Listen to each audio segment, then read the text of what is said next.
말씀 선포하겠습니다. 오늘 말씀의 제목은 복과 화를 선포하시다 라는 제목으로 말씀을 전하도록 하겠습니다. 오늘은 주연후 6주 6의 구원 사르크스 천국 가는 길에 관한 말씀입니다. 복과 화를 선포하시다 복음을 통해 우리의 육신이 천국에 하나님 나라에 가는 길, 그 방법이 무엇인지를 예수님께서 오늘 본문을 통해서 잘 가르쳐 주셨습니다. 17절 말씀해 보시면 예수께서 그들과 함께 내려오사 평지에 서시니 그 제자의 많은 무리와 예수의 말씀도 듣고 병 고침을 받으려고 유대 사망과 예루살렘과 두로와 시도네 안으로부터 온 많은 백성도 있더라 라고 말씀하고 있습니다. 이 예수님께서 그들과 함께 내려오사라고 되어 있죠. 이 내려온 장소가 누가복음 6장 12절 말씀해 보시면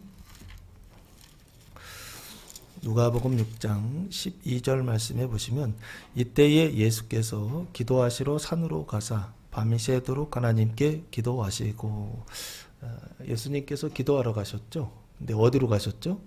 지금 산으로 올라가셨다라고 그렇게 말씀하고 있습니다.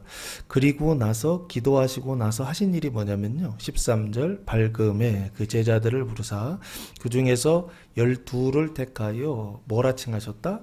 사도라 칭하셨으니 하면서 14절부터는 12사도의 이름이 나와 있습니다. 그래서 산에 올라가셔서 기도하시고 그래서 낮이 되어서 아침이 되어서 제자들을 부르셔서 12사도를 어떻게 하시느냐 지금 세우셨다라고 그렇게 보시면 좋을 것 같습니다. 17절 오늘 본문 다시 돌아오셔서 그들과 함께 내려오사, 그러면 당연히 그들은 누구입니까?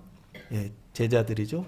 제자들인데 어떤 제자들이요? 우리가 아는 12제자들이고요. 여기에서는 지금 12명의 사도로 세움을 받은 제자들이다 라고 그렇게 보시면 좋을 것 같습니다.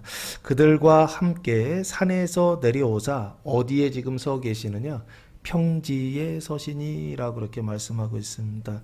평지에 서셨을 때, 평지라고 하는 것은 뭐냐 라고 했을 때 집이라든지 어떤 도시라든지 사람이 만든 어떤 것들이 없는 그냥 광활한 평지다라고 그렇게 보시면 좋을 것 같습니다. 뭐 집도 없고 뭐라고 그럴까요? 집 말고 뭐가 있을까요? 뭐 건물도 없고 뭐 아무것도 없습니다. 없는 어떤 그런 어떤 지금 곳에 서 계시다, 평지에 서 계시다라고 지금 그렇게 말씀하고 있습니다. 그래서 평지라고 하는 것은 어떤 것이냐라고 했을 때 어떤 건물 있잖아요. 어떤 건물이라든지 뭐 좋은 건물이라든지 나쁜 건물이라든지 어떤 이런 것도 아무것도 없는 데예요. 그래서 어디 들어가서 뭐 쉬거나 어떤 모임을 갖는다든지 할 수 있는 그런 데가 아니고 그냥 땅만 들판만 있는 어떤 평지 야외 있잖아요. 여기에 서셨다라고 그렇게 말씀하고 있습니다. 그리고 그 제자의 많은 무리, 예수님의 제자가 있는데 12명의 제자들 외에도 많은 무리가 있었다라고 하는 것입니다. 그리고 예수의 말씀도 듣고 병 고침을 받으려고 유대 사망과 예루살렘과 두로와 시도네 해변으로부터 온 많은 백성도 있었다. 그러면 12명의 예수님이 계시고 12명의 사도가 있고 그리고 제자의 많은 무리가 있고 그리고 예루살렘과 두로와 시돈이라고 하는 것은 페니키아, 레바논이라고도 하는데요. 지금으로 보면 시리아 이방 나라입니다. 그 이방인들의 많은 백성들도 그곳에 있었다라고 그렇게 말씀하고 있습니다. 그런데 예수님께 찾아온 이유가 뭐냐라고 했을 때 두 가지 이유가 있다. 첫째는 예수님의 말씀도 듣고 하나님의 말씀, 예수님의 말씀을 듣기 위하여 왔다 라고 하는 것입니다. 그리고 병 고침을 받으려고, 육신에 문제가 있었죠. 육신에 질병이 있었고 육신에 문제가 있었는데 그 질병을 고침 받으려고, 치유 받으려고 많은 유다 사방이라고 돼 있죠. 유대라고 하는 것은 유대 지방이라고 보시면 좋을 것 같습니다. 유대 지방과 그 안에 뭐가 있느냐면 예루살렘이라고 하는 성이 있습니다. 이 예루살렘은 어디인가요? 이스라엘의 수도다라고 이렇게 보시면 좋을 것 같고요. 그래서 요 유대 사방과 예루살렘에서 모인 백성들, 그럼 이 사람들은 누구예요? 이스라엘 사람들이다라고 보시면 좋을 것 같고, 종교적으로는 유대인이다라고 보시면 좋을 것 같습니다. 그리고 두로와 시돈의 해안으로부터라고 되어 있어요. 두로와 시돈은 페니키아 이방 지역입니다. 레바논의 백향목이라고 그러잖아요. 그 지역이에요. 여기가 얼마 전에 전쟁 때문에 시리아 난민이 있지 않았나요? 바로 그 지역입니다.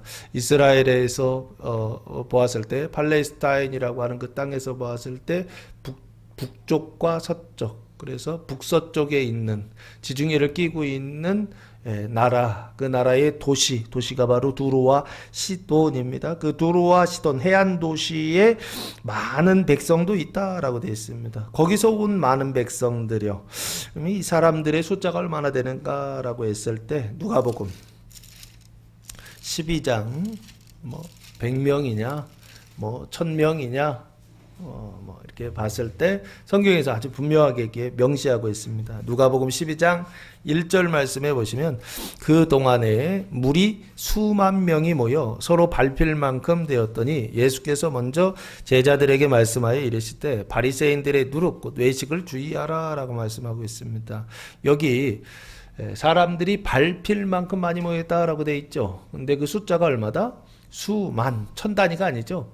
수만 명의 사람들이, 백성들이 모여 있다라고 그렇게 보시면 좋을 것 같습니다. 18절 말씀해 보시면, 더러운 귀신에게 고난받는 자들도 고침을 받은지라라고 말씀하고 있습니다. 이 더러운 귀신이라고 하는 것은 아카다르토스 푸뉴마라고 하는 단어를 사용했는데요. 더러운, 불순한, 음탕한 영이다라고 그렇게 보시면 좋을 것 같고요. 이 아카다르토스 푸뉴마는 어디에 있느냐라고 했을 때, 음탕한이라고 되어 있잖아요. 이게 육신에 있는 뭐다? 귀신이다 라고 보시면 좋을 것 같습니다. 사람의 마음속에는 영과 혼과 육이 있다라고 성경은 말씀하고 있는데, 그 마음속에 있는 그 육신이요, 그 육신의 본성 안에 뭐가 있느냐? 아카다르토스 푸뉴마라고 하는 이 더러운 귀신이 있다라고 하는 것입니다. 그 더러운 귀신이 주현 나타난다고 한다면 어떻게 될까요? 고난 받는 자들도 고침을 받는다라고 되어 있잖아요. 고난 받게 되어 있습니다. 어떤 고난이냐? 육신의 고난, 육신의 고통, 육신의 환난을 당하게 돼 있다라고 이렇게 보시면 좋을 것 같고요.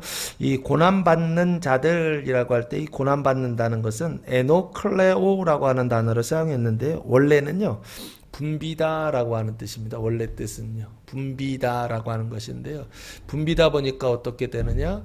괴롭게 되다라고 하는 뜻을 가지고 있어요. 그러니까 어찌 보면은 이 아카다르토스 푸뉴마라고 하는 음탕한 육신의 생각이 이게 한 가지가 아니죠. 많이 있어서 어떻게 되느냐 했을 때 사로잡히는 현상입니다. 그래서 어떤 상태가 되느냐 했을 때 성적인 중독 상태에 있는 이 사람들을 지금 더러운 귀신에게 고난받는 자라고 그렇게 말씀하고 있는 게 아닌가라는 생각을 해봅니다. 그 고난받는 자들도 뭐를 받았다?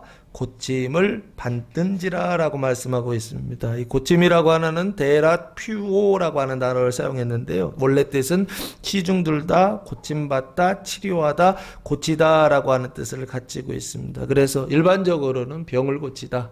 그리고 또 여기에서는 병은 병인데 육신의 병은 아니고, 여기는 뭐냐면은 영혼의 병이죠. 더러운 귀신을, 그 병을 고치다라고 보시면 좋을 것 같고요. 귀신을 쫓아내는 거, 이걸 성경에서는 뭐라고 하느냐 했을 때 귀신 축사다라고 그렇게 보시면 좋을 것 같습니다.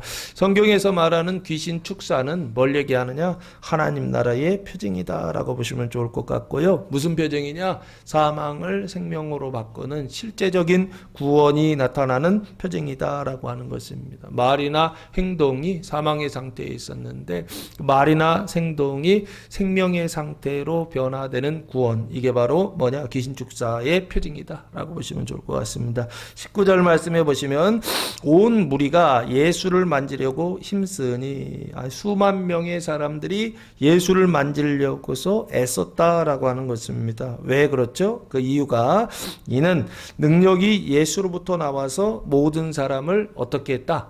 낫게 함이로라 라고 말씀하고 있습니다. 예수 안에 뭐가 있었다?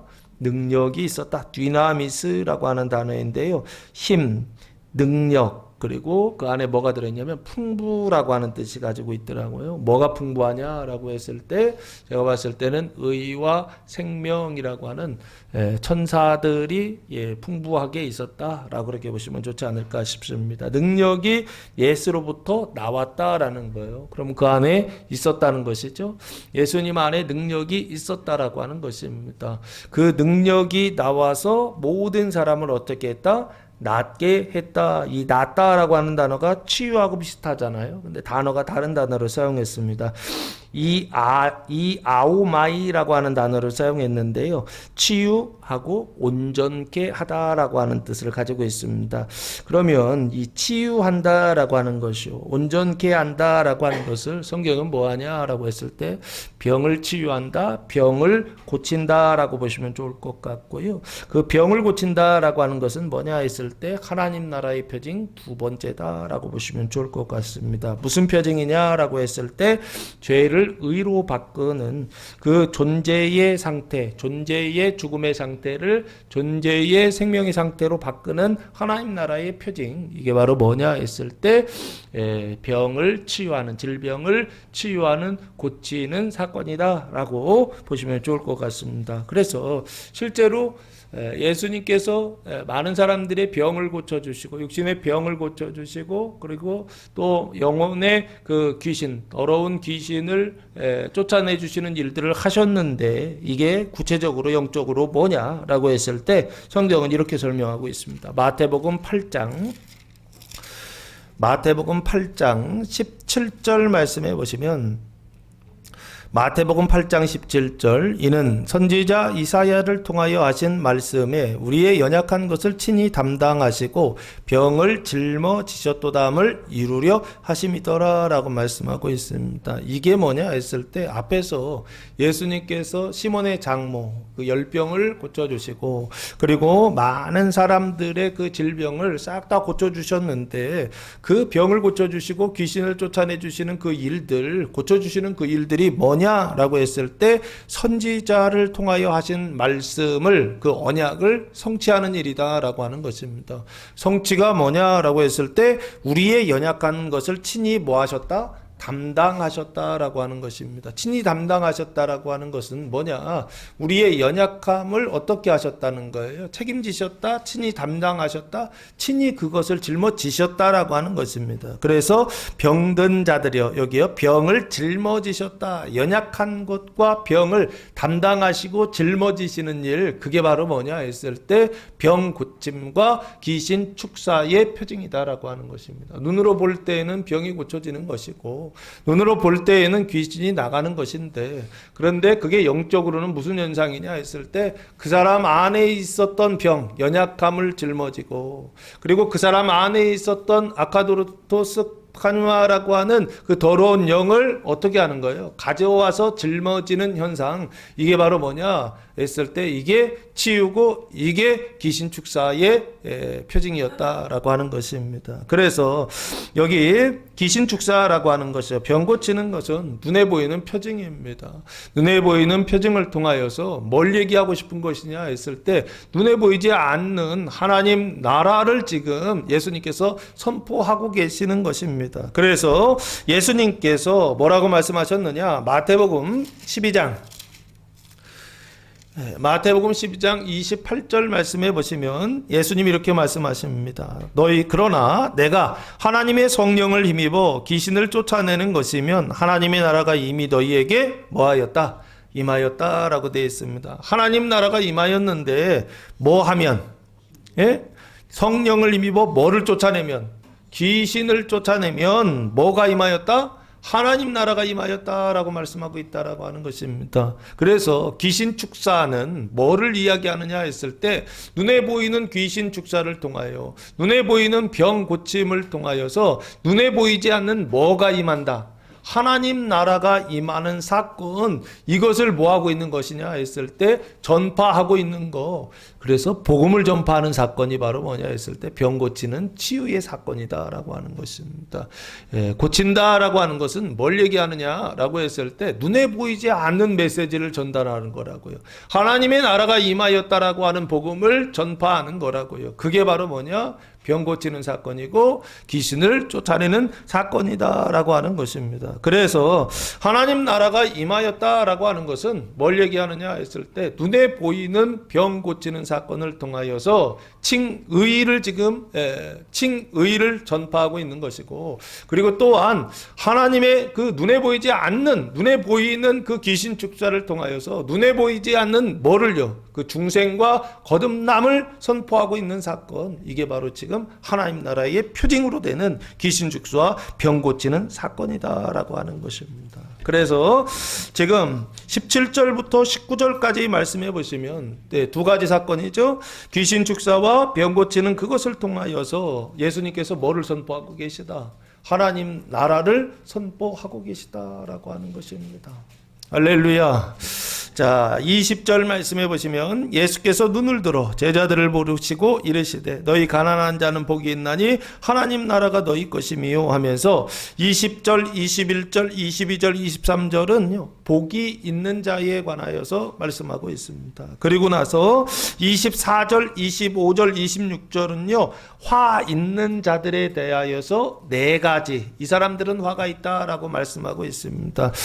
그래서 두 가지예요. 첫 번째는 복이 있는 사람은 이런 사람이다. 그리고 두 번째는 화가 있는 사람은 이런 사람이다 하면서 네 가지를 지금 설명하고 있더라라고 하는 것입니다. 그러면 이 네 가지는 뭐냐라고 했을 때 하나님의 나라가 임하는 매뉴얼이다라고 보시면 좋을 것 같습니다. 하나님 나라 가는 길, 그게 바로 뭐냐? 1단계, 2단계, 3단계, 4단계 이 네 가지 길을 거쳐서 어디에 도착한다? 하나님 나라의 완성의 시작부터 완성에 도달한다. 이게 복 있는 사람의 길을 지금 이야기하고 있고요.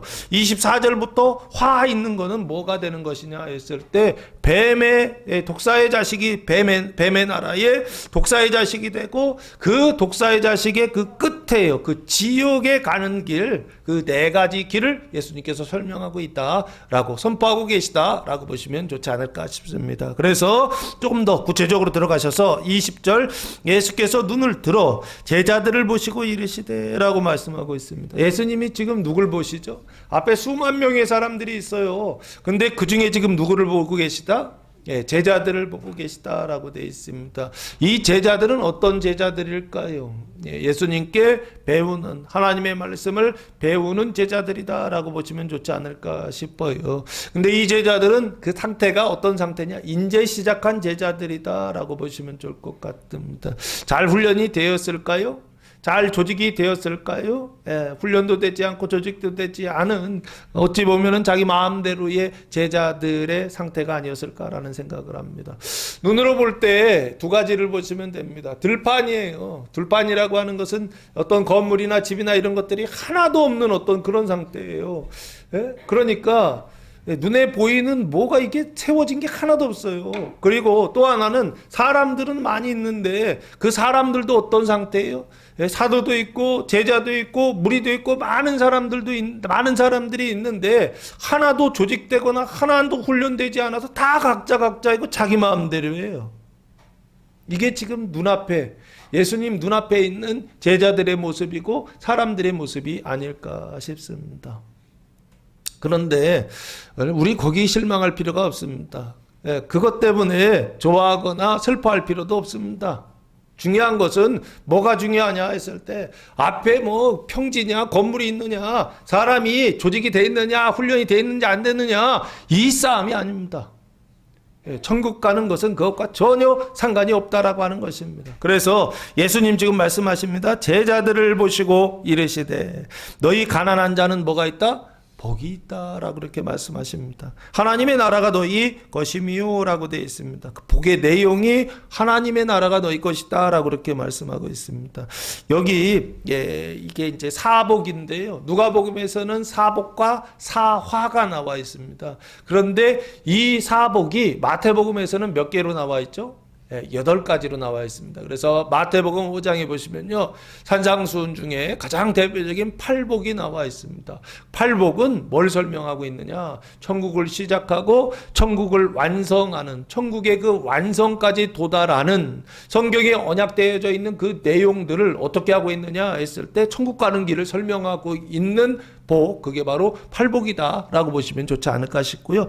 여기에서는 4가지로 축소되었다 라고 보시면 좋을 것 같습니다. 첫째는 가난한 자라고 되어 있습니다. 푸토코스라고 하는 단어를 사용했는데 거지, 빈민이라고 하는 뜻을 가지고 있습니다. 빈민이라고 하는 것은 가난한 백성들을 지금 말합니다. 그래서 이 가난이라고 하는 그 한글 뜻은 뭐냐면 몹시 힘들고 어렵다라고 하는 뜻을 가지고 있습니다. 이 몹시 힘들고 어렵다라고 하는 것은 일반적으로 우리는 물질적으로, 재정적으로 뭐가 없다? 돈이 없다라고 할 때 가난하다라는 단어를 씁니다. 근데 그때만 쓰는 건 아니고요. 영적으로도 이런 상태가 있습니다. 귀신으로 인하여서, 그 병으로 인하여서, 영혼의 그 귀신, 아카다라토스 푸뉴마라고 하는 귀신의 상태, 음탕한 상태와 그리고 육신의 그 연약함, 병으로 인하여서 어떤 상태에 들어가 있느냐라고 했을 때 회개의 상태에 들어가 있는 사람이요. 이 사람을 지금 뭐라고 설명하고 있느냐?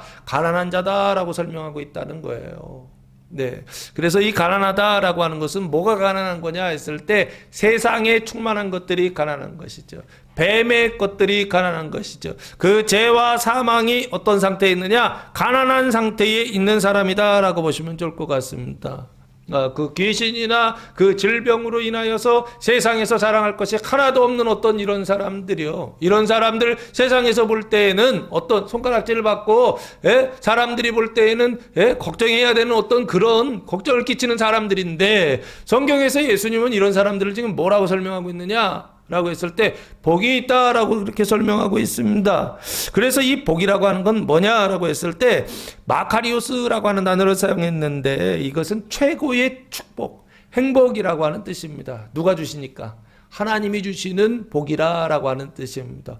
그럼 하나님이 복을 내려주시는데 어떤 사람한테 내려주시느냐 했을 때 가난한 자에게 복을 내려주신다라고 하는 것입니다. 근데 이 가난하다라고 하는 것은 단순히 물질적인 가난함만을 이야기하는 것이 아니라 이 가난함은 뭐를 갖기 위한 가난함이냐? 하나님 나라가 너희의 것이다라고 되어 있어요. 그러면 하나님 나라를 소유하기 위한 가난함의 상태다라고 하는 것입니다. 그게 뭘까라고 했을 때 귀신의 상태와 그 육신의 연약함, 그 질병으로 인하여서 어떤 상태에 있는 그 죄와 사망이 어떻게 된 거냐? 가난한 상태가 된 거예요.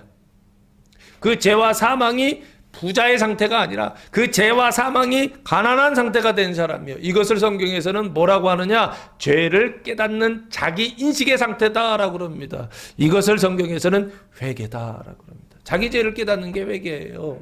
근데 그 자기 죄를 언제 깨닫느냐? 가난할 때 깨닫는 거예요. 귀신 때문에 괴로워하고 육신의 연약함 때문에 그 고통 가운데 있는 사람들이 어떤 상태에 이르게 되었느냐? 가난한 상태에 이르게 되었다는 거예요. 그래서 어떻게 되느냐 했을 때 자기 자신을 깨닫고 자기의 그 죄를 깨닫고 그래서 어떤 상태에 있느냐 했을 때 회개의 상태에 있어요. 근데 말씀이 있으면 이게 이 사람한테는 하나님 나라가 그 사람의 것이 되는 기회가 됩니다. 근데 말씀이 없을 때에는 하나님의 나라가 그 사람의 것이 되는 것이 아니라 반대로 화가 있는 일이 된다라고.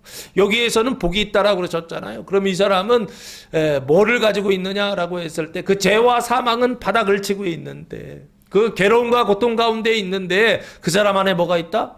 말씀이 있는 상태입니다.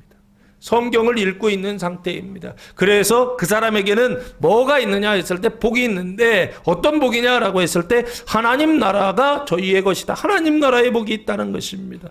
하나님의 나라라고 하는 단어는 데우스 바실레이아라고 하는 단어를 사용했는데 왕권, 통치, 왕국, 다스림이라고 것을 가지고 있습니다. 이게 주권의 영역을 개념을 설명하고 있습니다. 하나님의 나라는 공간의 개념이 아닙니다. 하나님의 나라는 시간의 개념을 얘기하는 게 아닙니다. 하나님의 나라는 다스림, 주권의 개념을 말하고 있는데, 그 하나님의 나라가 너희 것이다 라고 하는 것입니다. 그 하나님의 나라는 어떤 나라냐? 통치수단이 둘입니다. 의와 생명이라고 하는 통치수단을 갖는데, 여기서의 시작은 뭘 얘기하느냐? 하나님의 의가 시작된다라고 하는 것입니다. 그래서 하나님의 나라가 너희 것이다 라고 그렇게 말씀하고 있습니다.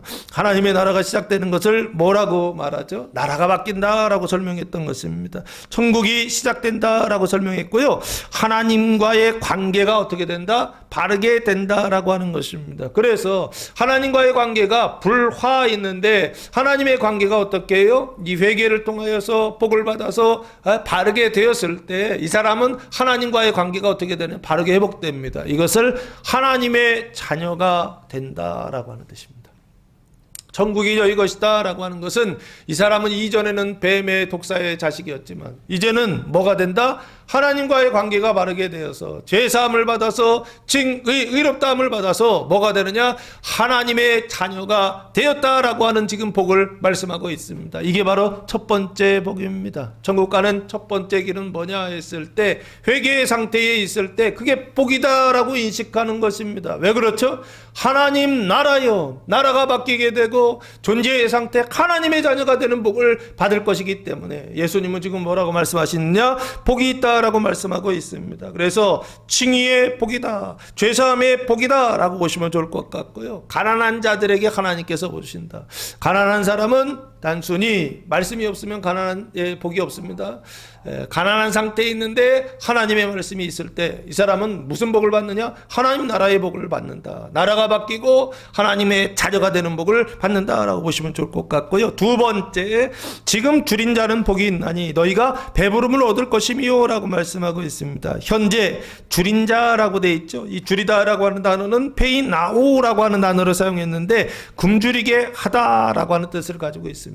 눈에 볼 때는 굶주림이고요, 정신적으로 볼 때는 굶주리다 보니까 열망, 갖고 싶은 열망하다라고 하는 뜻을 가지고 있습니다. 그 줄인 자는 복이 있다라고 하는 것이요. 이 줄이다라고 하는 단어는 마태복음에 보니까요, 마태복음 5장 6절에 네 번째 복이 이 줄인 자, 의에 줄이고 목마른 자가 나오더라고요. 줄인 자는 복이 있나니 너희가 배부를 것이다 라고 그렇게 말씀하고 있습니다. 이 줄이다라고 하는 것은 어떤 상태냐라고 했을 때 배고픈 상태예요. 배고픈 상태예요. 그런데 이 배고픈 상태는 어떤 상태냐라고 했을 때 이런 것입니다. 채워지지 않아서 배고픈 거예요. 이해됐습니까? 먹지 않아서 배고픈 게 아니라 마지막 채워지지 않아서요. 그래서 포만감이요. 그 포만감을 갖지 않은 어떤 요런 상태에서의 줄인 자다라고 보시면 좋을 것 같습니다. 한 90%까지는 채웠어요. 근데 마지막 그 10%가 안 채워져요.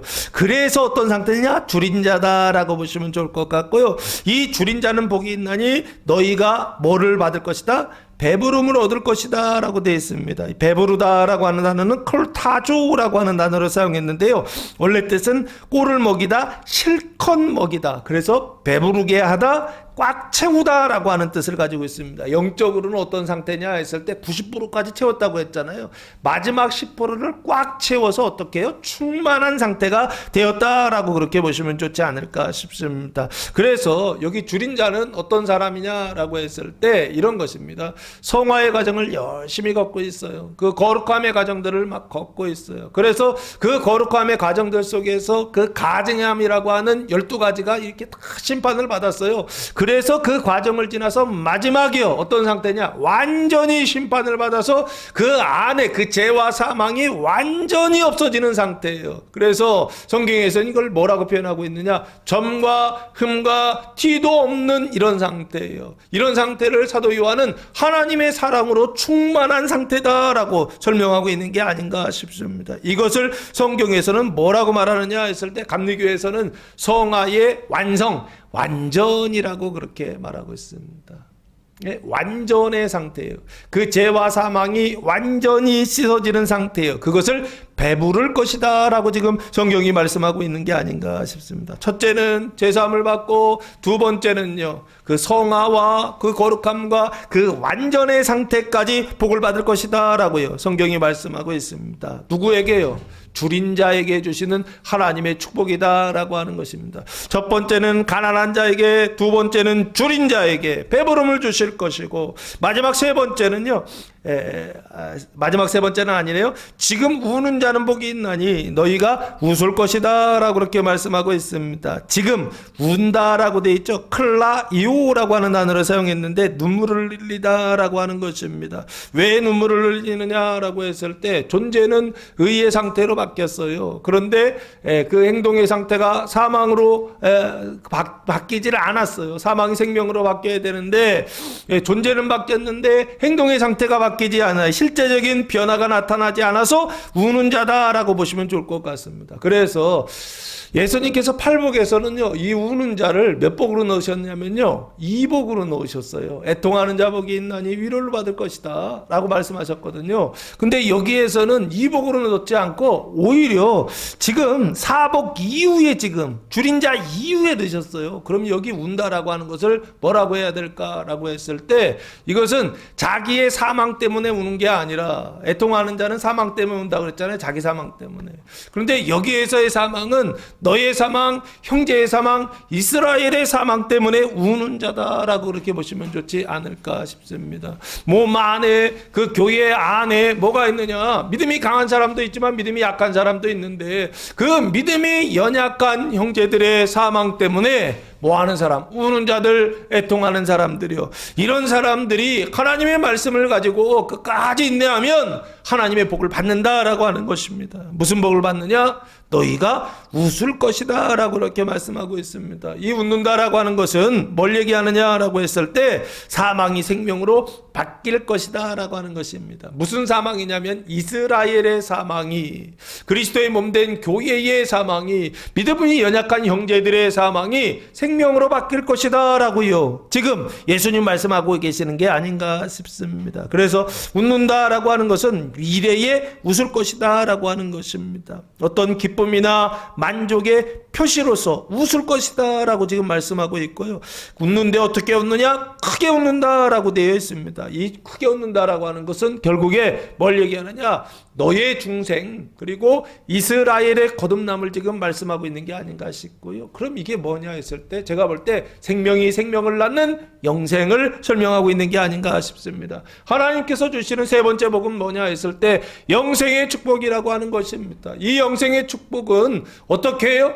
믿음이 연약한 형제들을 위하여 우는 믿음이 강한 사람들이 있을 때, 부모와 같은, 영적인 부모와 같은 믿음이 강한 사람들이 믿음이 연약한 자들의 그 발을 씻기 위하여, 사망을 씻기 위하여 애통하며 울고 있을 때 하나님 주시는 뭐다? 복이다 라고 하는 것입니다. 할렐루야. 이 세 번째 복이 우리 교회 위에 하나님께서 지금 크게 충만하게 부어주시는 줄로 믿습니다. 네 번째 복은 뭐냐라고 했을 때 22절 말씀입니다. 인자로 말미암아 사람들이 너희를 미워하며 멀리하고 욕하고 너희 이름을 악하다 하여 버릴 때 너희에게 복이 있도다 라고 말씀하고 있습니다. 인자라고 하는 것은 사람 인자의 아들 달자입니다. 그래서 사람의 아들을 이야기하고요. 그 사람의 아들은 누군가요? 여기서는 예수님을 지칭합니다. 그 인자라고 하는 단어는 성경에서 사용한 아주 특별한 표현입니다. 예수님께서 사용하시는 표현인데, 사용하시는 단어인데, 인자는 누구를 얘기하느냐 했을 때, 원래 예수님은 하나님의 아들이시잖아요. 근데 하나님의 아들이 누가 됐어요? 사람이 아들이 되셨잖아요. 그 사람이 아들이 되신 이유는 뭘까요? 그 사람을 구원하시기 위하여, 시험 받는 사람을 그 시험에서 구원하시기 위하여 사람이 되신 분, 그분이 바로 누구냐? 예수님이시고, 그걸 지금 지칭하기 위하여, 표징으로 나타내기 위하여 인자다라고 그렇게 말씀하고 있습니다. 그래서 그 인자는 이스라엘을 구원하고 그 인자는 열방을 구원하는 그 사람을 지금 뭐라고 표현하느냐? 인자라 표현하는 게 아닌가 싶고요. 구약에서 인자라고 하는 단어가 나오는 데는요 어디밖에 없느냐면요 에스겔서에서만 나오고 있습니다. 그 얘기는 무슨 얘기냐라고 했을 때 에스겔서에 인자라고 하는 언약이 담겨져 있고 그 인자를 통하여 하나님은 무슨 일을 하시느냐, 열방을 구원하시는 일을 어떻게 해요? 언약으로 담아 놓으셨다라고 보시면 좋을 것 같습니다. 어쨌든 여기 다시 보시면 인자로 말미암아, 인자라는 단어가 그만큼 어려워요. 이 인자만 가지고서도 한 달을 공부해야 되는 단어입니다. 인자만. 신학교에서 이 인자 신학이라고 하는, 인자라고 하는 이거 한 단어를 가지고서 공부했던 기억이 나요. 어쨌든 여기 인자로 말미암아 사람들이 너를 미워한다라고 되어 있습니다. 그러니까 미워한다 안 한다, 미워한다는 거예요. 이거는 그냥 뭐라고 하느냐면 이게 그냥 절차 같은 거예요. 인자로 말미암아 당연히 미워하고 그리고 멀리하고 욕한다라고 하는 것입니다. 이 미워한다라고 하는 것은 몹시 싫어하다, 그리고 박해하다라고 하는 뜻을 가지고 있고요. 멀리하다라고 하는 것은 규정, 제한, 단절하다라고 하는 것이고, 욕하다라고 하는 것은 중상, 조롱, 비난하다라고 하는 뜻을 가지고 있고요. 너희 이름을 악하다예요. 그럼 너희 이름은 뭔가요?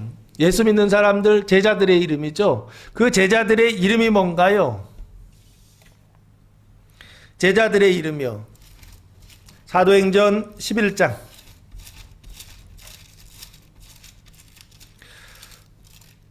사도행전 11장 26절 말씀해 보시면요.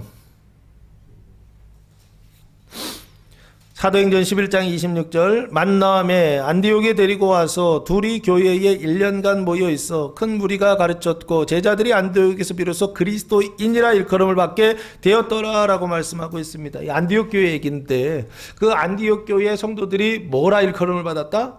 그리스도인이라고 되어 있죠. 그리스도인은 누군가요? 그 안에 누구를 영접한 사람들, 그리스도 예수를 영접한 사람들, 그 사람들을 지금 그리스도인이라고 말하고 있는 게 아닌가 싶고요. 지금은 우리가 자랑스러운 이름으로 그리스도인이다라고 얘기하지만 그 당시에는 그리스도인이라고 하는 이름이 핍박의 이름이고 고난의 이름이고, 이거 얘기하면 손해를 보는 이름이었다, 사람들이 미워하는 이름이었다라고 보시면 좋을 것 같습니다. 그래서 여기요, 그리스도인이라 하여 이름이 악하다 하여 뭐한다? 버린다라고 되어 있습니다. 버리다라고 하는 단어는 에크발로라고 하는 단어로 사용했는데 쫓아내다, 그래서 내쫓다라고 하는 뜻.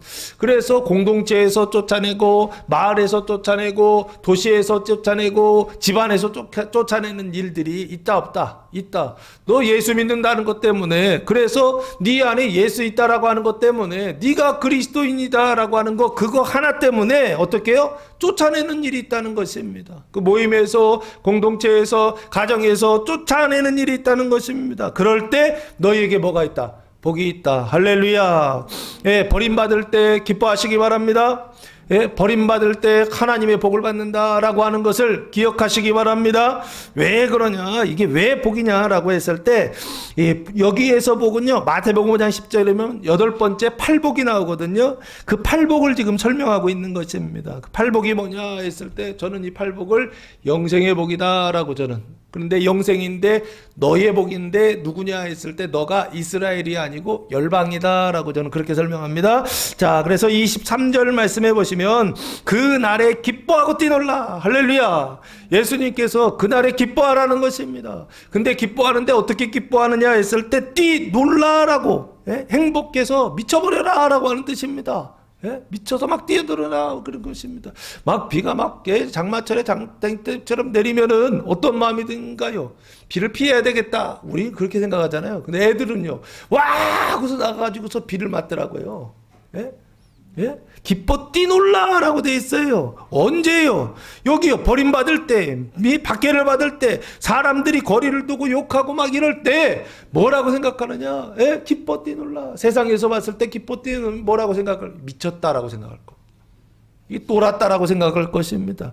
저게 예수 믿고서 완전히 돌아버렸네 라고 생각할 겁니다. 그런데 예수님은 뭐라고요? 그때가 찬스다라고 말씀하신다고요. 그때가 구원의 문이 열린다라고 말씀하신다고. 그때가 이방인의 문이 열린다라고 하는 것입니다.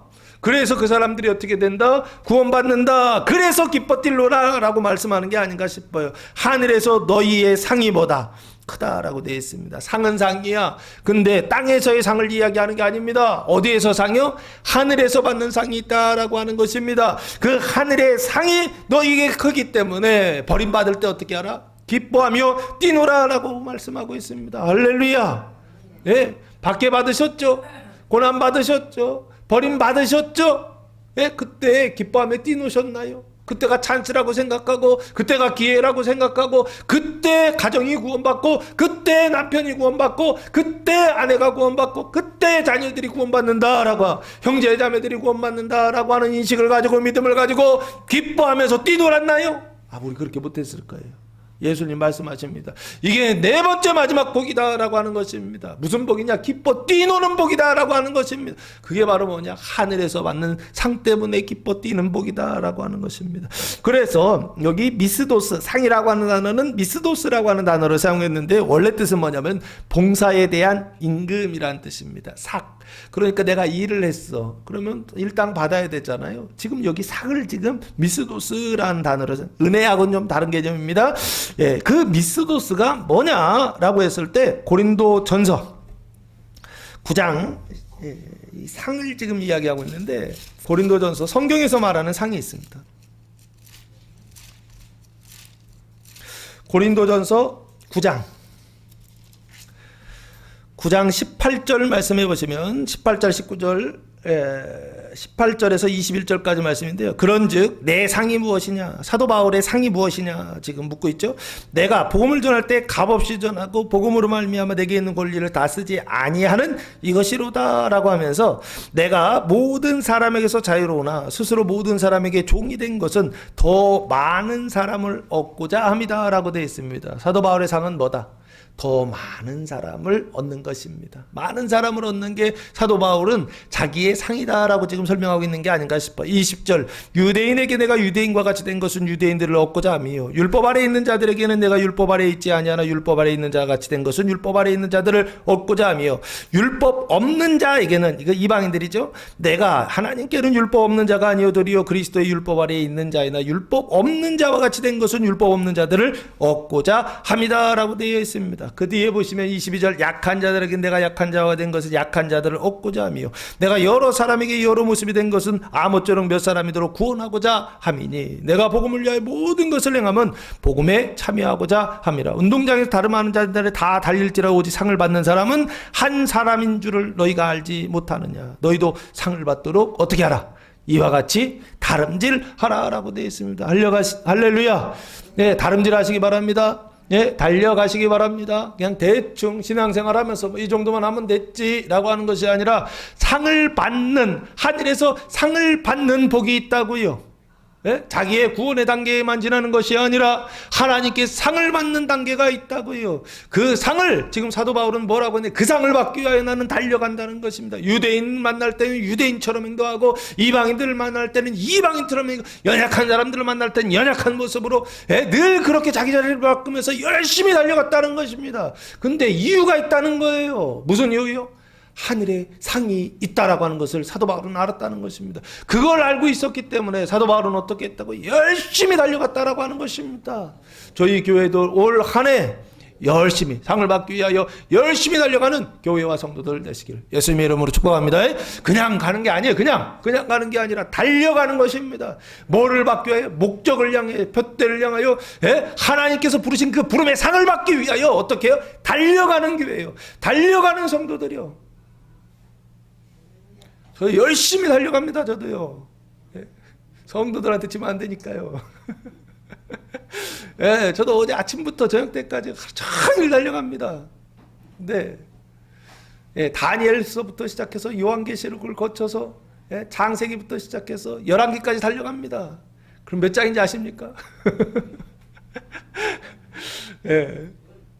한 600장 됩니다. 한 570장, 600장 정도 되더라고요. 막 달려갑니다. 엄청 달려갑니다. 그리고 지난주에 설교를 준비하는데 지난주에는 하나도 안 나오더라고요. 제가 다 놀랐어요. 한 근 10년 속에 제가 설교를 그렇게 해본 건 지난주가 처음인 것 같아요. 하면서도 제가 놀래요. 그래서 제가요, 이번 주에도 준비하면서 이번 주에도 똑같을라나? 그리고서 준비하는데 이번 주도 안 그래요? 지난주에는 찾는 게 뭐 2구절 찾았나요? 3구절 찾았나요? 이번 주에 좀 많이 찾죠? 이게 제 스타일입니다, 원래. 그 지난주에는 이 빵 묶인 것처럼, 막은 것처럼, 하나도 설교를 못 하다가 이번 주에 하나님이 보여주시더라고요. 야, 건물이 아니다. 조직이 아니다. 사람이 아니다. 천국 가는 길은 바로 이거다. 라고요. 예수님께서 말씀하시더라고요.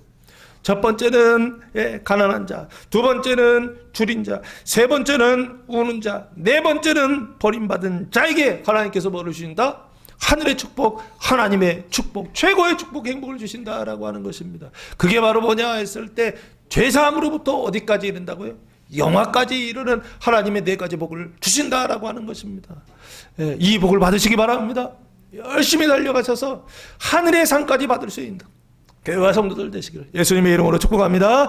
자, 그래서 23절 말씀해 보시면 그날에 기뻐하고 뛰놀라 하늘에서 너희 상이 큽니다. 너희의 조상들, 그들의 조상들이라고 되어 있죠. 이스라엘 사람들의 조상들 이렇게 생각하시면 좋을 것 같고요. 그리고 또한 유대인들의 조상들이요. 조상들이 선지자들에게 이와 같이 했다라고 그렇게 말씀하고 있습니다. 그 선지자들은 누구인가요? 미리 영감을 말하는 자라고 되어 있죠. 영감을 받는다. 그 영감은 누구한테 받는 거죠? 하나님이죠. 그래서 하나님의 말씀을 말하는 자, 전하는 자, 이게 선지자입니다. 그 선지자들에게 이렇게 했다라고 하는 것입니다. 왜 이렇게 했죠? 열방을 구원하시기 위하여 하나님의 경륜이다라고 그렇게 설명했던 것입니다. 선지자들도 이와 같이 받게 했다. 선지자들이 아니죠. 조상들도 선지자들을 받게 하고 조상들도 선지자들을 어떻게 했다? 버렸다. 그래서 선지자들이 과거에 버림을 받았다라고 그렇게 말씀하고 있습니다. 그래서 그것을 통하여서 뭐를 받느냐 했을 때 그때 하나님의 말씀을 가지고 있는 사람들, 그때 믿음을 가지고 있는 사람들은 하나님 주시는 하늘의 상을 뭐한다? 받는 그때다, 그날이다 라고요.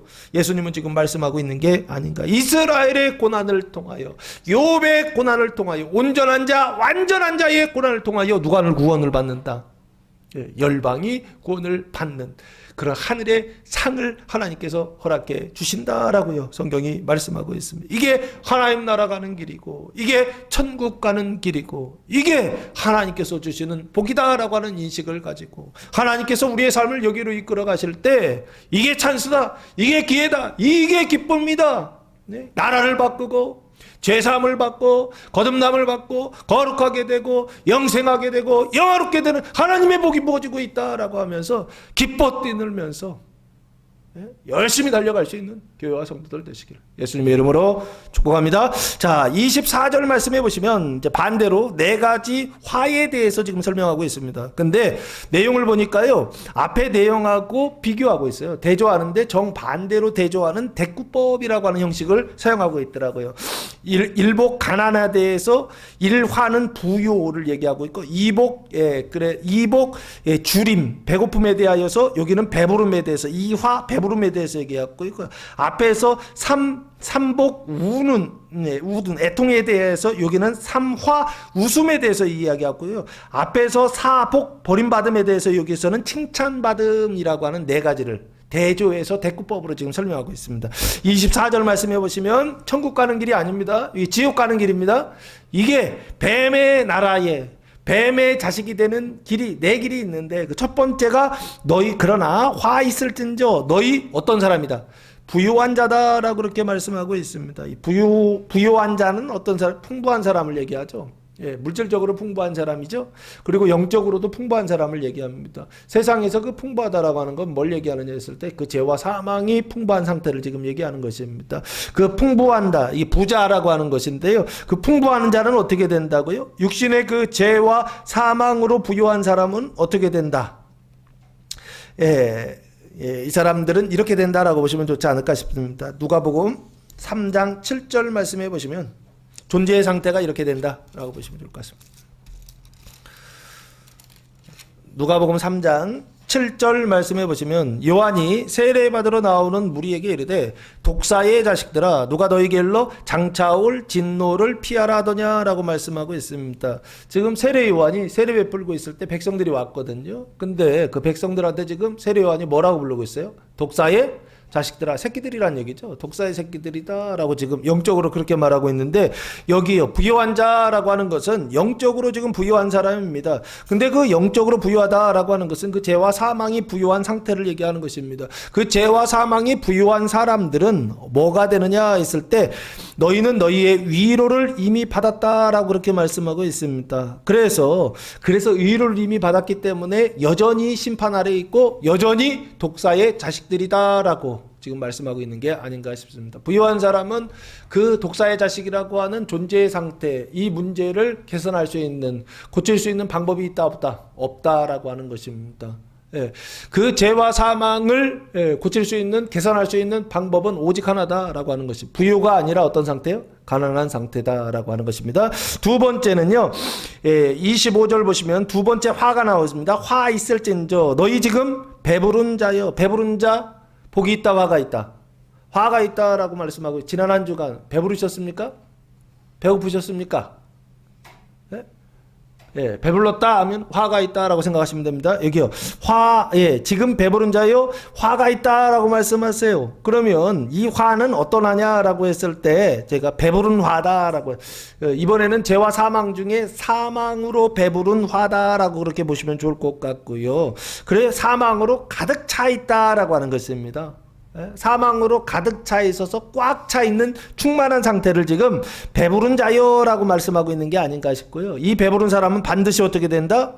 하나님의 화를 받아서 줄이리로다라고 되어 있습니다. 이 줄이다라고 하는 것은 어떤 상태냐라고 했을 때, 육체적으로는 어떤 상태예요? 배부른 상태예요. 돈도 많고 물질도 많고 다 좋아요. 근데 영적으로는 어떤 상태예요? 사망으로 꽉 차 있다고요. 충만한 상태에 있다고요. 그러면 반드시 이건 어떻게 돼요? 네, 터지게 되어 있어요. 그게 바로 뭐냐 했을 때, 영혼의 상태가 만족하지 못하는 상태가 되고, 그 만족하지 못하는 상태는 항상 무엇으로 나타나느냐? 가증함으로 나타나게 되어 있고, 그 가증함은 레위기 18장 19가지 음행이 나옵니다. 19가지 음행인데 여러 가지 관계 속에서 음행하는 가증한 일들이 나오는데, 그 가증한 것들이 어떻게 해요? 나타난다라고요. 그래서 화 있을진저 너희 배부른 자요, 사망으로 가득한 자요, 충만한 자요, 너희는 어떻게 된다? 줄이게 된다라고 하는 것입니다. 만족하지 못하게 된다라고 하는 것입니다. 그 만족하지 못하는 것은 무엇인가요? 육신의 행위요. 음란한 행위들은 계속되는데,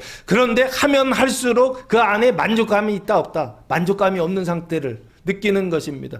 불만족하는 어떤 이런 상태를 느끼게 된다라고 하는 것입니다. 그래서 어떻게 해요? 더 가증한 일들을, 더 음행하는 일들을, 더 센 일들을 한다라고 하는 뜻입니다. 그리고 세 번째 화가 나옵니다. 화 있을진저 너희 지금 웃는 자여, 너희가 애통하며 울리로다라고 되어 있습니다. 이 웃는 자라고 하는 것은 왜 웃느냐라고 했을 때 이것입니다. 이스라엘이라고 하는 형제의 그 사망이 있는데, 믿음이 연약한 자들의 그 발을 씻어줘야 되는데 씻어줄 생각은 하지 않고, 그 사람들의 그 사망을 짊어질 생각은 하지 않고, 그 연약함을 짊어지고, 그 병을 짊어지고, 그 마귀를 짊어지는 그 아카도르토스 푸니마라고 하는 더러운 영들을 짊어지는, 그래서 사망을 씻어주는 일들을 해야 되는데, 그러지 않고 뭐 하고 있어요? 웃고 있어요. 웃고. 이 웃는다라고 하는 것은 평상시에 웃지 마라 이런 뜻이 아니고, 형제들의 사망을 보면서 어떻게 해야 된다고요? 울어야 된다고요. 이스라엘의 사망을 보면서 울어야 된다고요. 남편의 사망을 보고, 아내의 사망을 보고, 자녀들의 사망을 보고 울어야 되는데 어떻게 해요? 덮어놓고, 너무 괴로우니까 힘드니까 덮어놓고 웃고 있다고요. 괜찮아. 뭐가 괜찮냐고요. 예? 사망으로 인해서 썩어서 부패하고 있는데 뭐가 괜찮냐고요. 수술을 해야죠. 수술해야 되는데 웃고 있는 사람들, 예? 복이 있다, 화가 있다. 화가 있다라고 예수님 말씀하시는 게 아닌가 싶고요. 너희가 뭐하리로다?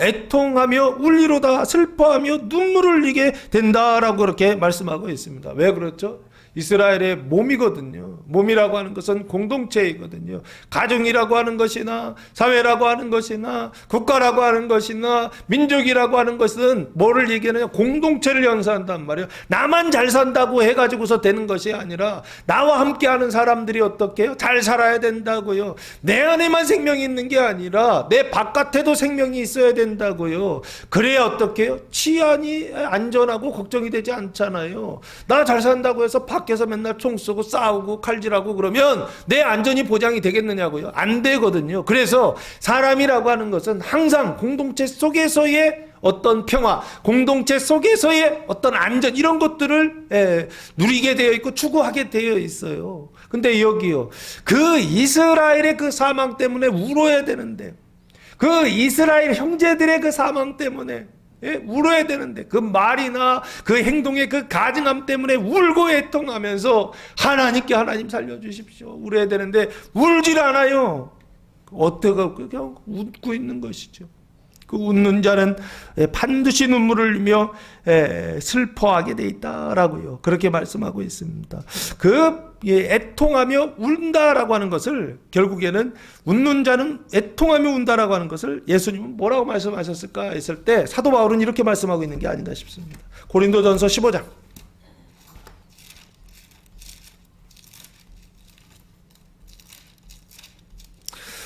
고린도전서 15장 12절 말씀해 보시면 죽은 사람의 부활에 대한 말씀이 나옵니다. 근데 사람들이 이런 의문을 가지고 있었던 것 같아요. 성도들 가운데 그리스도께서 죽은 자 가운데서 다시 살아나셨다 전파되었거늘, 사도들이 전파했죠. 너희 중에서 어떤 사람들은, 믿는 자들입니다, 어찌하여 죽은 자 가운데서 부활이 없다 하느냐 주장한다는 얘기예요. 죽은 자 가운데서 부활이 있다 없다, 없다라고 주장하는, 의심하는 성도들, 신자들 있었다 없었다? 있었다는 것입니다. 그래서 사도 바울이 지금 말하는 거예요. 죽은 자의 부활은 없다라고 주장하는 그런 사람들이 있다라고 하는 것입니다. 이해되십니까? 지금 이게 똑같죠? 지금 웃는 자여 너희가 애통하며 운다라고 하는 것은 결국에 뭐와 같은 것이냐라고 했을 때 죽은 자의 부활은 있다 없다? 없다라고 하는 상태와 똑같은 상태입니다. 그래서 화가 있다라고 하는 것입니다. 근데 사도 바울은 죽은 자의 부활이 있다 없다? 있다라고 지금 전파하고 있는 것이죠. 그래서 그 뒤에 대한 내용은 죽은 자의 부활은 반드시 있다라고 하는 것입니다. 왜 있죠? 예수 그리스도께서 죽은 자 가운데서 부활하셨기 때문에, 하나님 아버지께서 예수 그리스도를 죽은 자 가운데서 살리셨기 때문에 죽은 자의 부활은 있다 없다? 있다라고 주장합니다. 사도 바울이 그렇게 주장을 해요. 그럼 여기요, 복이 있다라고 하는 것은 뭐냐? 죽은 자들이 어떻게 한다? 부활한다라고 하는 의식을 가지고 어떻게 하는 거예요? 지금 우는 자 복이 있는 것입니다. 그런데 죽은 자들은 죽은 자의 부활은 없다라는 생각을 가지고 지금 웃는 자들이 있더라는 거예요. 그거 고치려고 애쓰지 않는다는 거예요. 그 사망을 씻어주기 위하여서 울지 않는다라고 하는 것입니다. 그래서 어떻게 웃고 있는 사람들 반드시 애통하며 우는 시간이 올 것이다 라고 주님 말씀하시는 게 아닌가 싶고요. 마지막 네 번째 화는요, 26절 말씀해 보시면 모든 사람이 너희를 칭찬하면, 유대인이나 이방인이나 너희를 칭찬하면, 이 칭찬하다는 단어가 칼로스라고 하는 단어를 사용했습니다. 칼로스라고 하는 것은 좋은이라고 하는, 잘이라고 하는 뜻입니다. 그래서 영어로서는 굿이라고 하는 단어, 굿모닝 할 때 굿이라고 하는 단어와 같은 단어입니다. 칭찬하면이라고, 좋아하면 이렇게 번역해도 좋을 것 같아요. 화가 있다는 것입니다. 사람들이 너희 좋아하면 화가 있다. 이 사람들은 어떤 사람들이냐? 죄와 사망으로 가득한 사람들이라고 보시면 좋아요.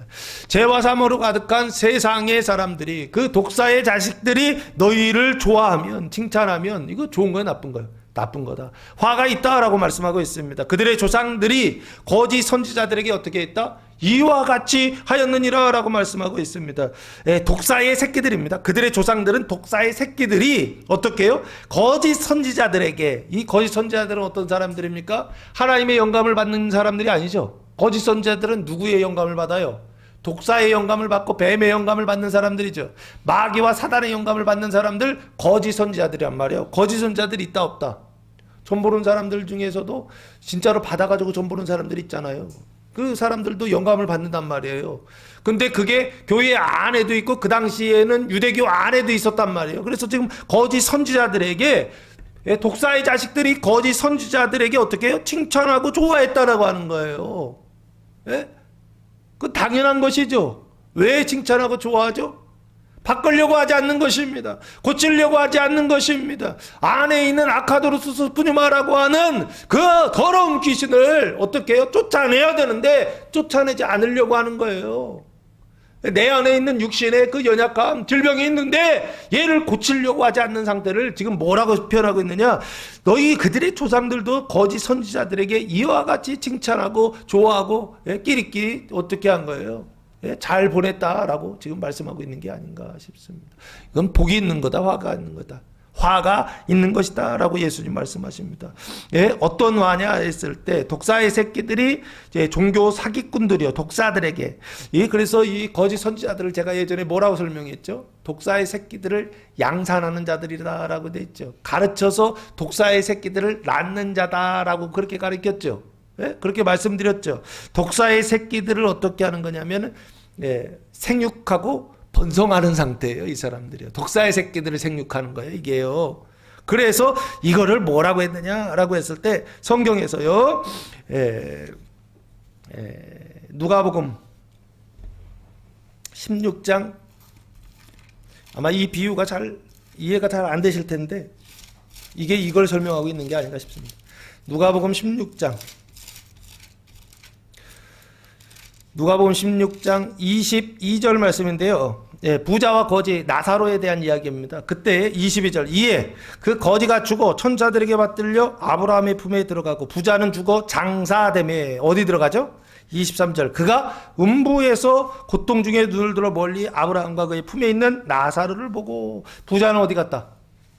음부에 갔다라고 돼 있죠. 이 부자는 어떤 부자냐라고 했을 때 그 죄와 사망으로 가득한 부자다라고 보시면 좋을 것 같습니다. 이 사람은 물질이 많아서 단순히 지옥에 갔다 이런 뜻이 아닙니다. 물질도 물질이지만 그 물질의 내용이 있잖아요. 본질이 뭐냐 했을 때 표징 같은 것이죠. 죄와 사망으로 부자였던 풍부한 사람이었다라고 하는 것입니다. 그래서 지금 어디 가냐면 음부에 갔다라고 지금 설명하고 있죠. 그러면 이 음부가 성경에서는 어디냐 했을 때 마태복음 25장에 보시면 예수님께서 이 음부를 이렇게 설명하시는 게 아닌가 싶습니다.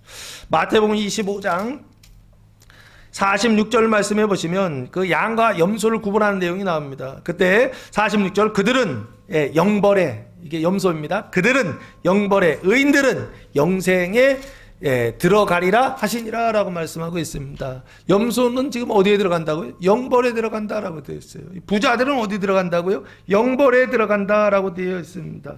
여기요, 웃는 자들 어디 들어간다고요? 영벌에 들어가 있다라고요. 모든 사람이 너희를 칭찬하는 화가 있다라고 되어 있잖아요. 이 사람들은 어디 들어간다고요? 음부의 영벌에 들어간다라고 되어 있고요. 사도 요한은 이것을 요한계시록에서 이렇게 기록하고 있는 게 아닐까 싶습니다. 요한계시록 2장 11절 말씀해 보시면 귀 있는 자는 성령이 교회 들에게 하시는 말씀을 들을지어다. 이기는 자는 무슨 해요? 둘째 사망의 해를 받지 아니하리라. 이기는 사람은 해를 받지 않아요. 근데 무슨 해요? 둘째 사망의 해를 받지 않는다라고. 둘째 사망이라는 게 있죠. 그럼 둘째 사망이 있다는 얘기는 첫째 사망도 있다는 얘기죠.